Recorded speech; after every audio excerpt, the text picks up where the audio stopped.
and today, since it's still Black History Month, we are going to be talking about leaders and heroes in Black history. So I've got a couple of books I'm going to share with you, so let's go ahead and get started. First up, we've got Dream Big, Little One. Dream big, little one. There's so much to do. Just look at all the leaders who came before you. Reach for the stars like May, Bessie, and Catherine. Mae Jemison went all the way to space. Bessie Coleman flew her plane high. Katherine Johnson helped send a man to the moon. Be bold like Josephine, Shirley, and Maya. Josephine Baker was a singer, a dancer, and a spy. Shirley Chisholm ran for president. Maya Angelou used her voice in every way she could. Go the distance like Wilma, Raven, and Florence. Wilma Rudolph couldn't walk but learned to run.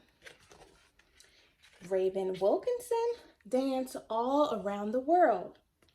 Florence Joyner was the fastest woman of all time. Find your stage like Ella, Nina, Oprah, Gwen, and Nichelle.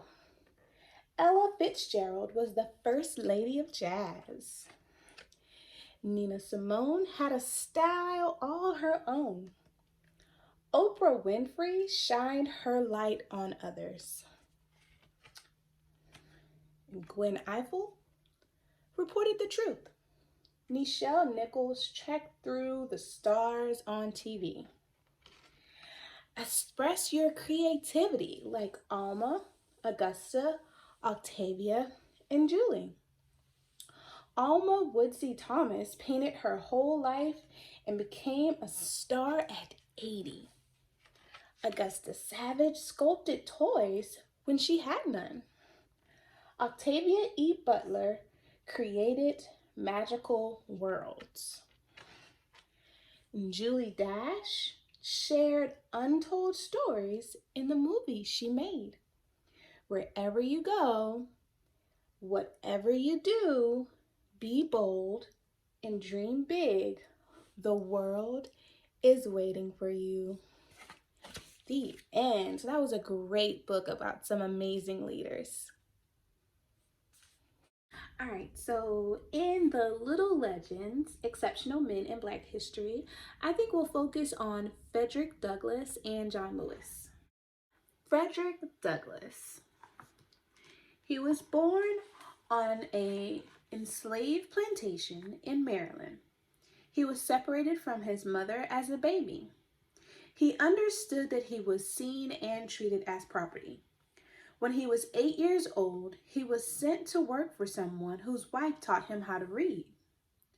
It was illegal for a Black person to read and write, a tactic used to keep enslaved from advancing. When the master found out, he put a stop to their lessons. But Frederick had learned enough to be able to teach himself. One of the first books he owned was a collection of historical speeches. So as he learned to read, he was also learning how to give speeches, form an argument, something he would become famous for. As a devout Christian, Frederick didn't understand how slave owners could co-opt the gospel to reinforce ideas of slavery. He tried to escape many times and even tried to forge travel papers. He was found out, labeled as a troublemaker, and tortured for it. In 1838, he finally made his escape north. While free, he fought to abolish slavery. In 1841, he spoke at an anti-slavery convention. People were riveted by his eloquence. Northerners didn't understand the experiences of the enslaved, so Frederick published his autobiography, Narrative of the Life of Frederick Douglass, an American Slave. It became a bestseller. Some didn't believe he wrote it or experienced it, so he wrote a second one, this time naming his slave owners. It was a risky move, and he had to go to the United Kingdom to avoid recapture. There he gave speeches, and two of his supporters negotiated to purchase his freedom back in the United States. He published several anti-slavery newspapers, including the North Star. He took his words of abolition to President Lincoln, advocating for the rights of Black Union soldiers in the Civil War. He also supported women's suffrage. Frederick's lifelong efforts led to the ratification of the 13th, 14th, and 15th Amendments of the Constitution, and he is remembered as one of the most important people in world history. All right, let's learn some about John Lewis. People always knew John was meant to be a leader. When he was young, he dreamed of being a minister. Dressed in a shirt and tie, he preached to the chickens on his family's farm. Even at home, though, he was aware of discrimination and segregated in Alabama. Nicer schools, libraries, and buses were reserved for white people. John thought this was unfair. His parents told him to leave it alone, but he wanted to make things better. Around the age of 15, John heard Martin Luther King Jr. on the radio, describing how nonviolent protests such as marches and boycotts were helping to end segregation. John was inspired to attend his first march, and in college, he wrote Dr. King asking for advice on how to do more. Amazingly, Dr. King wrote him back, met with him, and soon became a mentor. John organized sit-ins and participated in the Freedom Rides, where young Black and white activists would sit together in segregated diners and buses. By the age of 23, John was one of the big 6 civil rights leaders who worked with Dr. King and one another to organize the 1963 March on Washington for Jobs and Freedom. In 1965, John and 600 others planned to march from Selma to Montgomery in Alabama. When they crossed the Edmund Pettus Bridge, state troopers were waiting for them. The troopers attacked the protesters, injuring many, including John, whose skull was fractured. The images from the march of peaceful protesters being beaten made it onto national news. Americans were horrified, and this led to a wave of support for civil rights. Over the years, John has received many awards and honors for fighting for the rights of his fellow Americans, still using nonviolence. He has held a seat in the U.S. Representatives, serving Atlanta's 5th District since 1987. In 2016, he led a sit-in at the U.S. Capitol to push for gun control laws. As a boy, John wanted to change the world, and as a man, he keeps on changing it. Mr. John Lewis actually passed away last year in 2020. For our little leaders, bold women in Black history, we'll do Sojourner Truth and Harriet Tubman. Sojourner Truth, abolitionist, women's right advocate. Sojourner was born a slave in upstate New York under the name Isabella.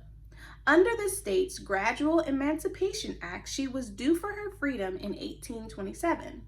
When she realized that her slave owner was planning to keep her enslaved, she ran away with her infant daughter in tow. But this came at a huge cost. She had to leave behind her 5-year-old son. The owner sold her son to a plantation thousands of miles away in Alabama.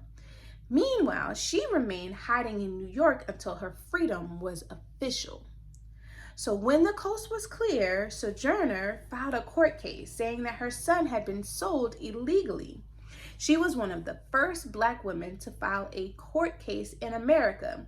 And even though it seemed nearly impossible, she won and she got her son back. In 1943, she changed her name to Sojourner, which means traveler, and became a preacher. She traveled the country sharing her messages for women's rights and the abolition of slavery everywhere. Although she could never read or write, her voice carried far. In December of 1851, she gave a speech that she made up on the spot. In it, she advocated on the behalf of Black women who faced double discrimination of racism and sexism, and had often been left out for the fight for equality.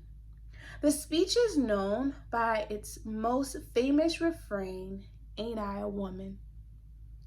She went on to encourage African Americans to fight on behalf of the Union in the Civil War, for former slaves to be given a place to live, and for desegregation of streetcars.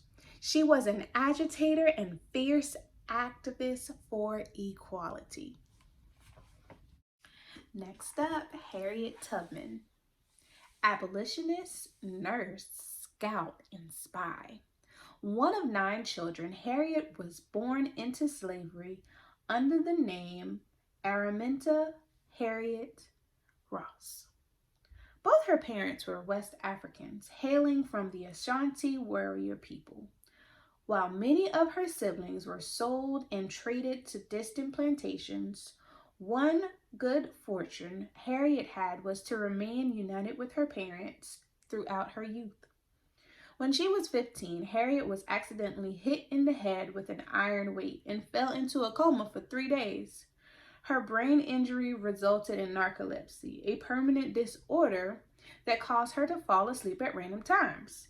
Fearing her slave owner would eventually discover her injury, she decided to run away to avoid the risk of being sold or traded.